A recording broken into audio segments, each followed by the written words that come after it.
Hello there. Last year, I had a fantastic out-of-the-box concept for commemorating the 70th anniversary of Philippine television. However, it wasn't until earlier this year that my followers gave me the go-ahead signal. Here are the four reasons why this idea happened. 1. Blind loyalty. Some people, like political zealots or apologists, are intensely committed to a particular media company while refusing to appreciate others. The network rivalry between the South Triangle entities within QC is over, and the competition has shifted to with QC and Mandaluyong. 2. The government network's ambition. Despite striving to be at the top in a few years, their current programming fails to engage a large audience. Even the 31 million voters who supported this administration aren't particularly interested in their initiatives, unless they involve Lotto. Number 3. New network struggle. All TV, the new Channel 2, has emerged to compete and correct the media landscape flaws that happened in decades. However, over the last month, they have abandoned that dream in favor of the media entity whose frequency they secured during the final months of the previous regime and was once their home. They just passed up the opportunity to introduce innovative programming. 4. A hypothetical service for our military brats. Inspired by the former Far East Network, FEN Philippines, now the American Forces Network, and BFBS television services in Britain, I began to consider how our AFP's TV service for military dependents might have evolved, although it's now moot. Amid these discussions, it dawned upon me to consolidate four conflicting ideas. What if we consolidated all our TV shows into one channel? What type of programs would cut? Here's how I go about my composite generalist TV guide experiment. 1. I divide it into 30-minute slots and randomly select 10 shows using a number generator. Each day of the week must have at least one selected show. 2. I base the selected shows on the daily TV guide, which is available on clickthecity.com. Initially, I used 8 free-to-air TV channels. I included Net25 due to the notorious paradigm shift, but not Solar Fix. Since CNN Philippines closed down in January, it struck down to 7. 3. I gathered your feedback through monthly sundry surveys or MOS using tally.so forms. You share your favorite shows for specific days and times by ranking them, and the show with the closest average ranking of 1.0 earns that slot.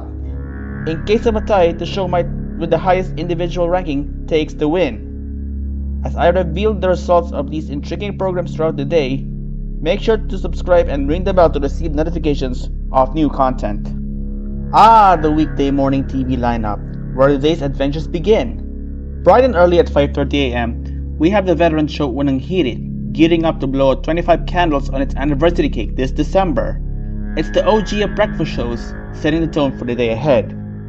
Then comes 8 a.m., right in the middle of the morning rush, and Saksisa Double D swoops in to grab eyeballs. For homemakers and early birds, 9 a.m. is all about Magandang Buhay, despite whispers of a possible goodbye. As the clock strikes 10 a.m., it's a wild card slot. It's a playground for dub cartoons, Asian novellas, or even an educational gem to suit everyone's morning vibes.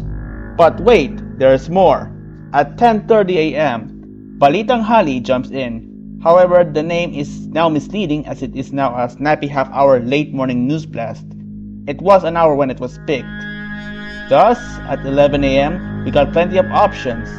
Tick the Clock, Face to Face, an ASEAN documentary, or maybe a dash of Ben Tulfo's Ipabitag Mo for that extra kick. It all depends what you want. So in a nutshell, a typical weekday morning lineup on a Filipino generalist channel combines breakfast goodness with talk show charm, laying the groundwork for a day filled with surprises and entertainment. Around noon, it's like a whirlwind of shows we've all seen before, so I'll spare you the details. And now for the juicy stuff. People appear to have an odd preference for not one but two noontime shows, even if they're on different channels. Well, they're just doing that rather than focusing on serious issues. And guess what? The madlang people choose its showtime. At 2:30 p.m. exactly, the Kapuso Network's afternoon prime block takes center stage. It now rules the roost with no competition from the Kapamilya Gold Block, thanks to all the pandemic drama and then our Tribals podcast franchise loss. This power-packed block with 3 slots of entertainment goodness features the walang kamatayang Abot Kamay na Pangarap starring Jillian Ward. But wait, some mysteries are lurking in the TV airwaves. 1. Will Fast Talk with Boy Buddha make a surprise appearance in this lineup?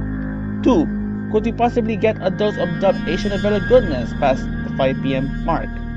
Your thoughts on these burning questions would be invaluable. Regardless of these uncertainties, the weekday afternoon lineup concludes with Family Feud, which brings the classic game show charm to your afternoons. Currently, all three major primetime newscasts are 90 minutes long, but if I had to pick one, it would be 24 Oras.